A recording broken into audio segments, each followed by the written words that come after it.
todos. Y antes que todo, muchas gracias a la doctora Medina por la invitación y me encantó escuchar a la doctora Zapata. Muchísimas felicidades ahí con la anécdota que compartió Jaime. La verdad es que lo dice todo y creo que en ese sentido, pues así es la especialidad. De hecho, hablando de anécdotas, en alguna ocasión estamos pasando visita con Frida en urgencias en la mañana y pues era un momento ahí como que se quedaron olvidados dos pacientes y pues estaban buscando a otras personas y nosotros rápidamente nos pusimos a hacer escoleta, a atender a los pacientes. Entonces, ese tipo de vivencias, la verdad es que son muy valiosas y define todo. Y me encantó escuchar lo de Jaime, que ahorita por aquí va a salir. Pues entrando en materia, eh, pues, ¿qué es la residencia? Desafortunadamente y afortunadamente por ahí también a continuación está el doctor Alejandro Sánchez, Rey Sánchez. Se habla de que si la medicina general o lo que sería la carrera de medicina está funcionando como un propedéutico para la especialidad y creo que pues no debe ser esa la visión.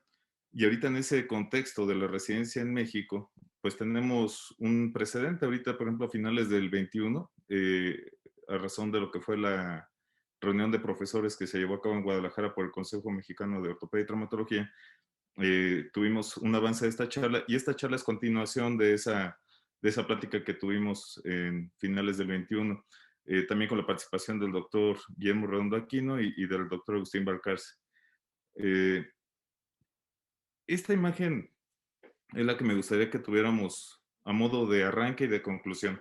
No hay que perder de vista de que en realidad lo que estamos ayudando es responder a una necesidad que tiene pues, la población en general y nosotros mismos como pacientes.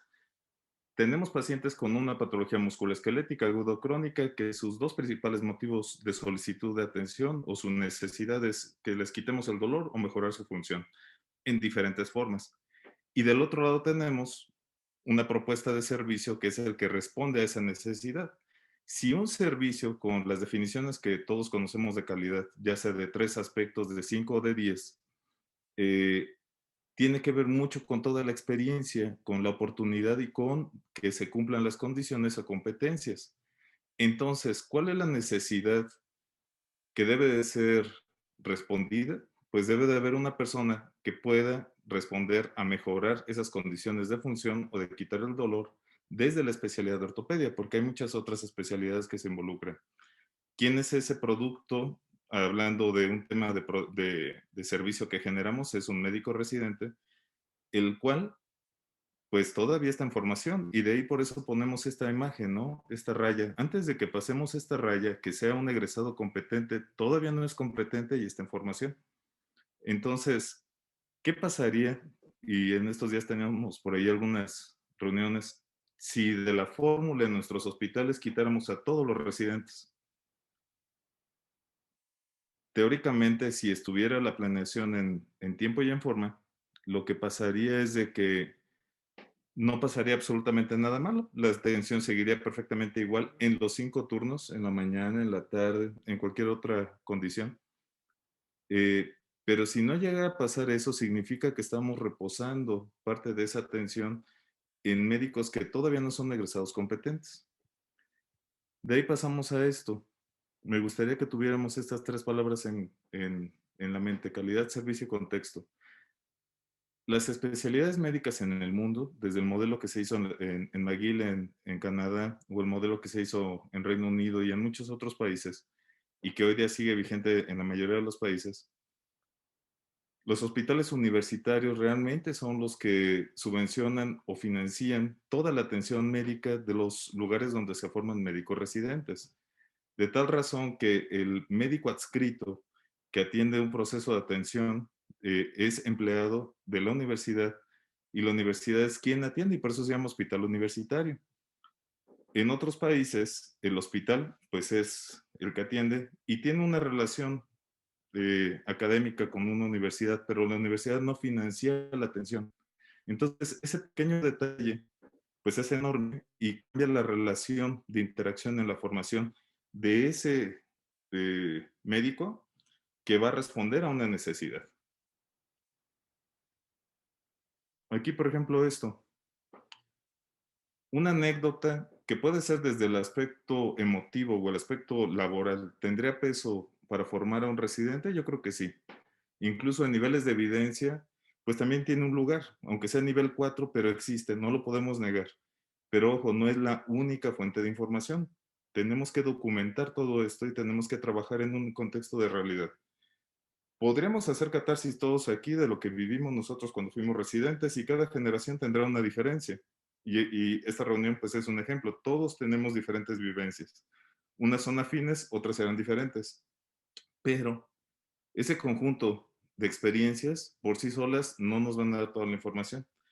Y ahorita la realidad que están viviendo en el norte del país, en la costa, lo que están viviendo en el sur, lo que estamos viviendo en el centro es muy diferente. Y eso ahorita vamos a tocar ahí adelante. Fíjense esta parte, es fundamental. ¿Con quién estamos trabajando? Con seres humanos, con personas. Y hablamos mucho de la cultura. Y afortunadamente, un pionero en este tema, que fue Gerd Hofstede, incluyó a México dentro de sus estudios de cultura y él propone 6 dimensiones. Aquí comparo 4 países en particular. La cultura alemana, la cultura de Estados Unidos, ¿no? Lo que son Holanda o los Países Bajos y México. Los moraditos somos México y hablan de 6 dimensiones, ¿no? Lo que se llama la distancia al poder, individualismo, masculinidad que no tiene que ver con género, sino con cuestión de protección de la tierra, lo que es la incertidumbre, la orientación a largo plazo y la indulgencia. Chequen cómo los mexicanos somos muy diferentes en muchos sentidos. Ahorita no voy a profundizar en este tema, por ahí les dejo la referencia para que la vean, pero créanme que sí es muy importante entender el aspecto de cómo nos forma la cultura. Tenemos un hardware, pero la cultura es el software y ese lo vamos a ir adquiriendo y por eso es tan importante el modelo de rol. ¿Cómo vamos a imitar y ver a una persona que es mi adscrito, es mi profesor, es mi jefe de servicio? Pero adivinen de quién aprenden mucho, del médico residente más. Entonces es todo un conjunto del ambiente.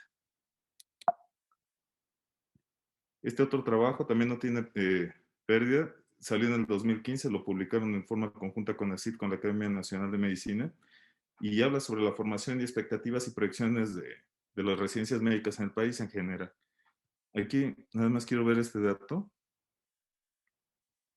Obvio, en el sector público se focaliza mucho, pues tanto el desarrollo como las necesidades, pero identifiquen cómo se va distribuyendo. De acuerdo a la OCDE, los países que estamos registrados, identifiquen cómo se encuentra lo que es el punto de corte. Lo mínimo que manejan es de 1.78 por cada 1000 habitantes. México estaba en 1.26. Este libro se publicó en 2015 y esta referencia es del 11. Pero ojo con esto. ¿Quién alimenta la información de cualquier cosa en los sistemas de salud? Pues todos los usuarios y la gente que generamos salud. Si tenemos problemas de subregistro, un registro inadecuado, que seguramente todas y todos lo hemos sufrido de alguna forma, no vamos a tener la información fidedigna y no vamos a poder tomar decisiones o acciones o contexto. Entonces, no olvidemos que el residente que estamos formando debe de responder a una necesidad, debe de tener ya un trabajo o una claridad en dónde va a trabajar, cómo va a trabajar, qué necesidad va a solucionar. Fíjense este dato, súper interesante. En este artículo o en este trabajo decían que éramos en el país cerca de 3.600 traumatólogos o ortopedistas. Acorde a la base de otro estudio que van a ver adelante, en esa época el registro que teníamos en el Consejo Mexicano de Ortopedia eran un poco más de 8,000, pero era la fuente de información que ellos tenían a la mano, que los mismos autores comentan. Dice, es con la información que mejor se pudo detectar. Pero ahí todos somos parte de la solución o del problema. Aquí hicieron proyecciones. Teóricamente en el 2022, esto era lo que vamos a responder en cuanto al número de la meta que tenía que hacerse, haciendo de todas las proyecciones que se puedan imaginar. Y esto va muy de la mano de este detalle. Seguramente ustedes hacen memoria de sus generaciones, que en promedio entraban entre 2,000 a 4,000 residentes a nivel nacional, y los aspirantes aproximadamente eran 9,000, 10,000, fueron subiendo hasta 30,000. Pero no pasábamos de ahí, de 6,000 y todo. A partir del 2013 al 2018 se fue incrementando alrededor de 5,000, 6,000. El año pasado ingresaron 15,000. Y este año ingresaron 30,000. Esto van a ver que tiene mucha, mucha correspondencia con otros datos que vamos a platicar ahorita.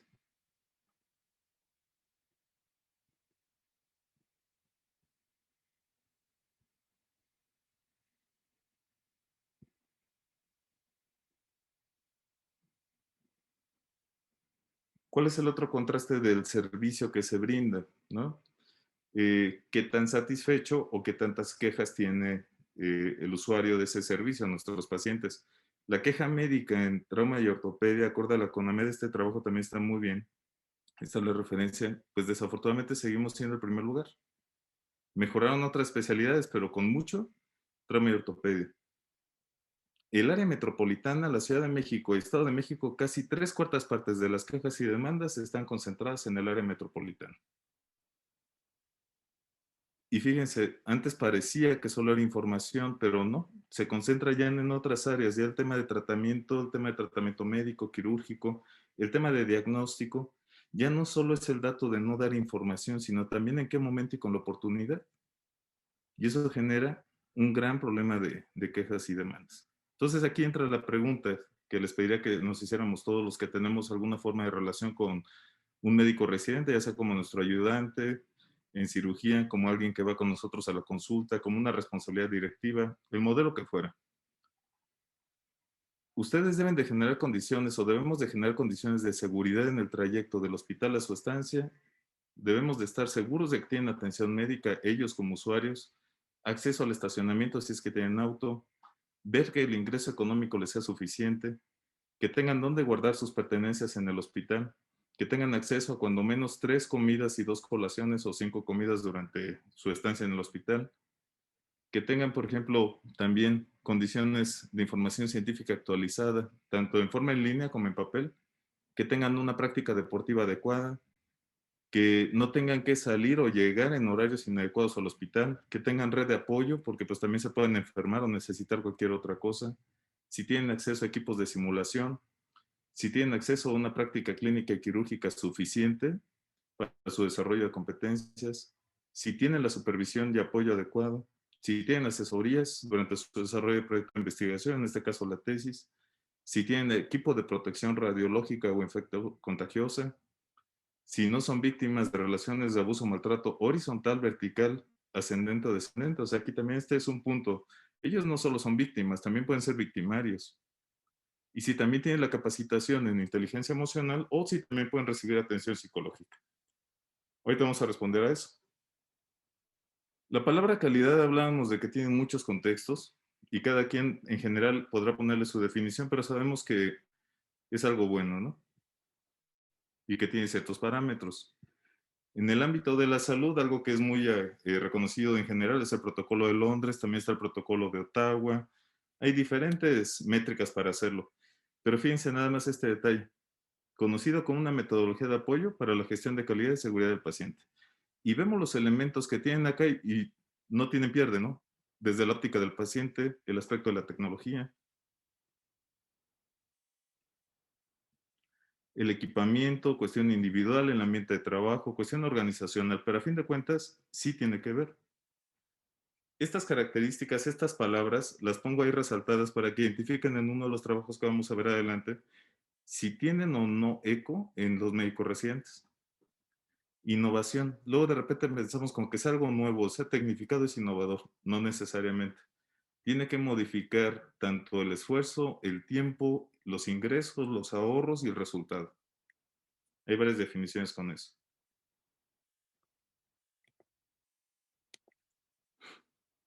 Esta parte es importante. Para generar un nuevo proceso hay que tener mejores métricas y esas métricas hay que tenerlas regular. Si no tiene un estudio basal y no tenemos también unas métricas de seguimiento, difícil de poder aplicar. Y aquí es una parte importante, luego hablamos de transformar o de mejorar algo, pero ¿qué queremos cambiar? ¿A qué cosa lo vamos a cambiar? ¿De qué forma lo vamos a cambiar? Y aquí entran los temas legales, ¿qué es la dignidad o no? La dignidad como tal es la base de todos los elementos y viene en la Carta Magna y viene como los derechos humanos y son derechos fundamentales. De ahí deriva todo.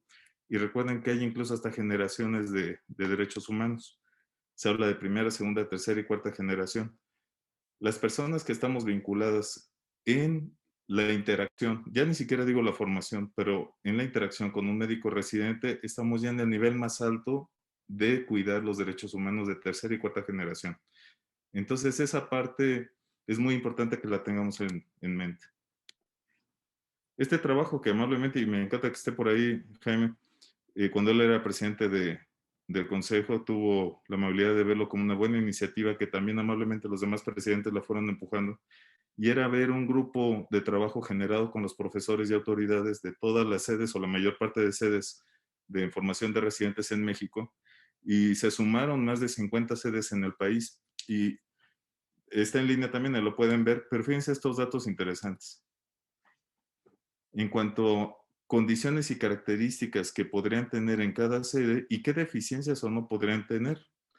Y uno de los datos más relevantes es que no son las mismas necesidades que se requieren en cuanto a competencias del ortopedista en el norte que en el centro y en el sur. Y vienen con diferencias muy claras. Y lo delicado es que el grueso de los que obtienen trabajo en el norte o en el sur fueron formados en el centro. Y el grueso de los que obtienen trabajo en el área del centro fueron formados en el sur o en el norte. Entonces, no está siendo congruente y no estamos respondiendo a esa necesidad en forma adecuada. Desde los ambientes académicos, y como bien decía la doctora Zapata, que es fundamental, pues ellos tienen que vivir en condiciones más adecuadas de todo, no solo en el quirófano, no solo en el consultorio, en su área de descanso, la academia, los trayectos, en condiciones. Tener momentos de práctica en el sentido de que la curva de aprendizaje se disminuya y pues no sea directamente sobre el paciente. Áreas de desarrollo académico científico adecuados, que tengan condiciones, por ejemplo, de excelencia. La cuestión de utilizar nuevas tecnologías como son la teleconsulta, que les permite generar esos ámbitos de interacción pues con nuevas herramientas. Visibilidad internacional y alcance internacional.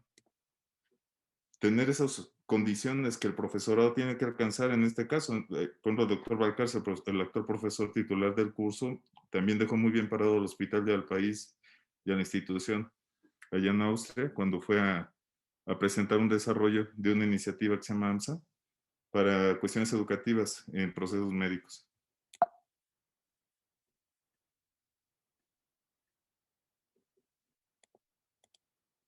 Lo otro son los médicos residentes. Ellos tienen que entender ese modelo de calidad en todas sus acciones, pero como todo, si no está uno al pendiente todo el tiempo, no hay consistencia. Pero si uno sí vigila eso desde el inicio, va a haber un círculo virtuoso.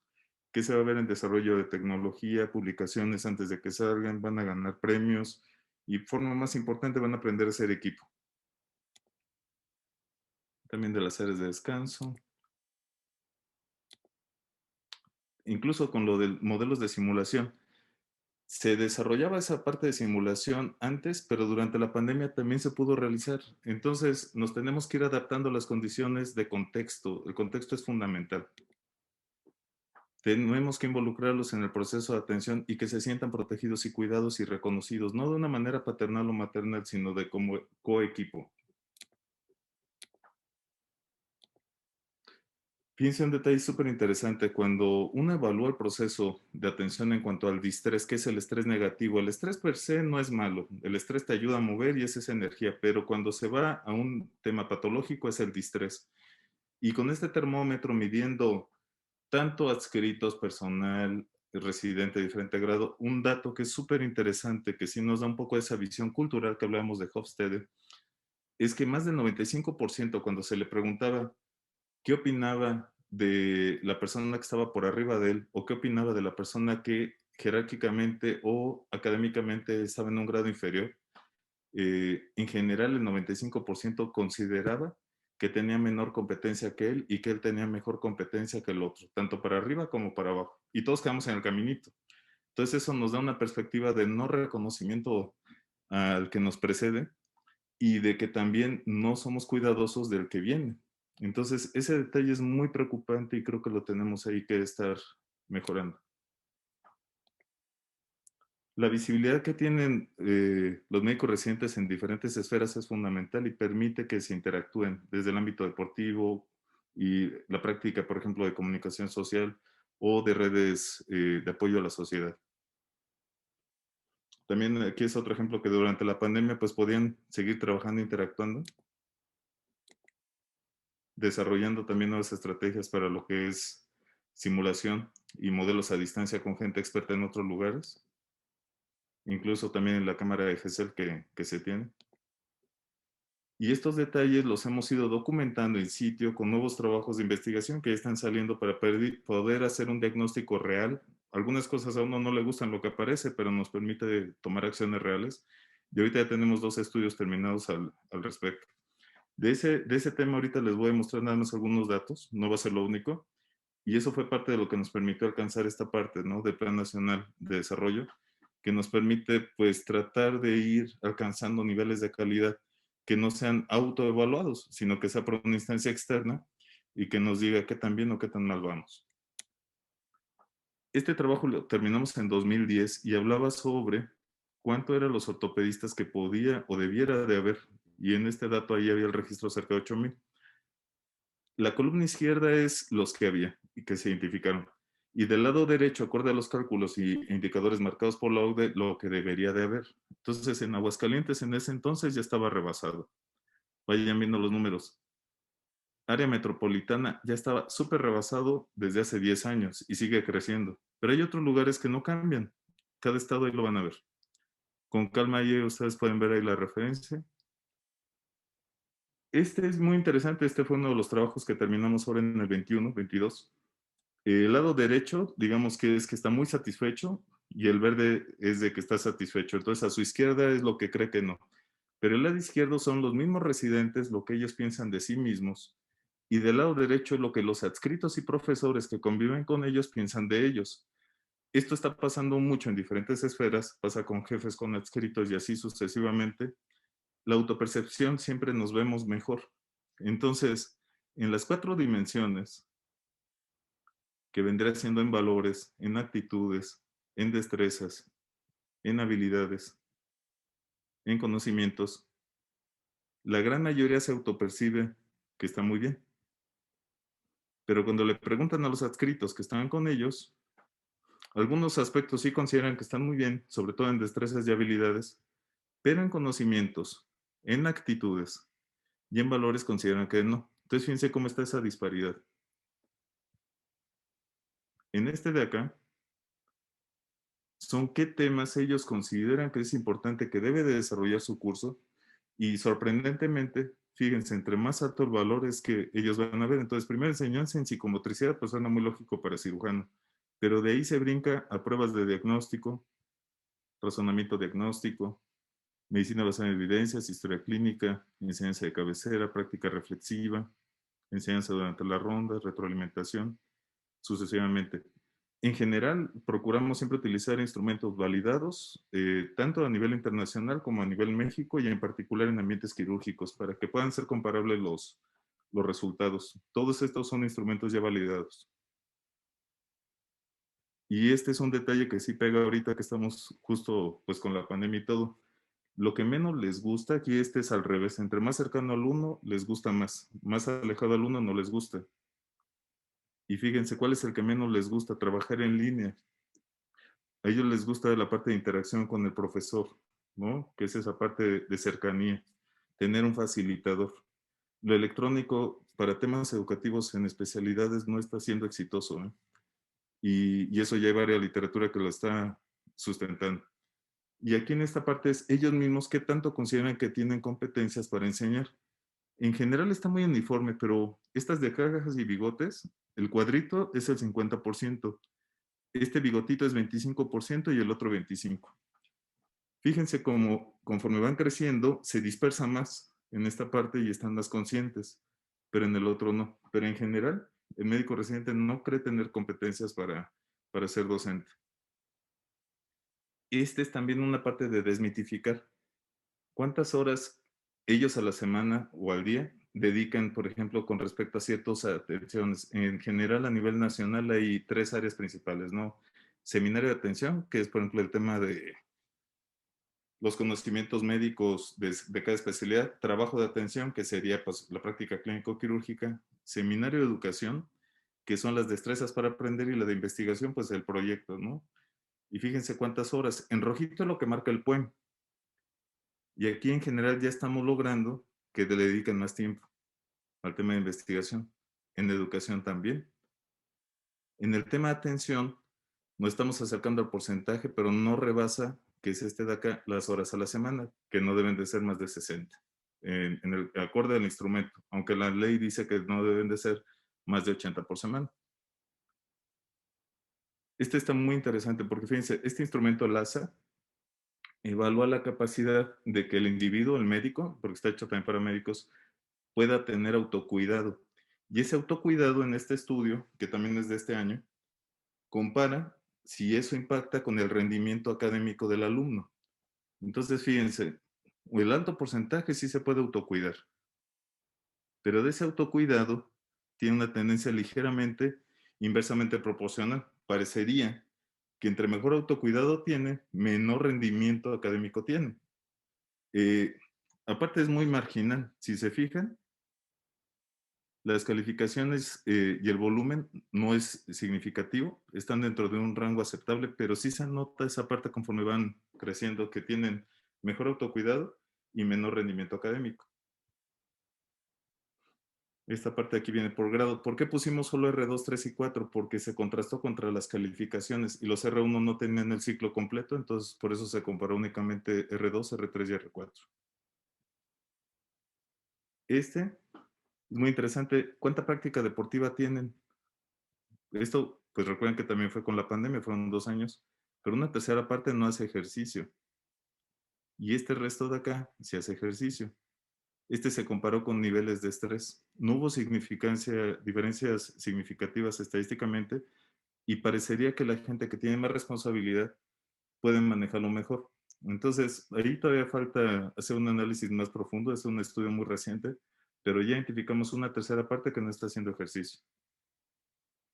Esta parte de aquí, que está muy interesante, habla también qué aspectos, ya hablamos lo de la cultura, ¿no? Y otras herramientas. Y estas, entre más cercanos al 1, o sea, punto 7 es el más alto, son elementos que ellos identifican que tienen carencia, que necesitan más y qué cosas no están considerando. Ahí viene por grado. Entonces viene la referencia para que las puedan consultar con detalle. A la pregunta inicial, pues a todas esas preguntas sí tenemos que vigilar todo eso y ser facilitadores de todas estas condiciones. Como bien decía la doctora Zapata, pues ya no somos conductistas, somos constructivistas, les ayudamos a que ellos construyan su conocimiento. Y pues el reto ahorita con la gran cantidad de residentes es 10 veces mayor que lo que teníamos antes. Pues de momento será todo por mi parte. No, muchas gracias por compartir el espacio.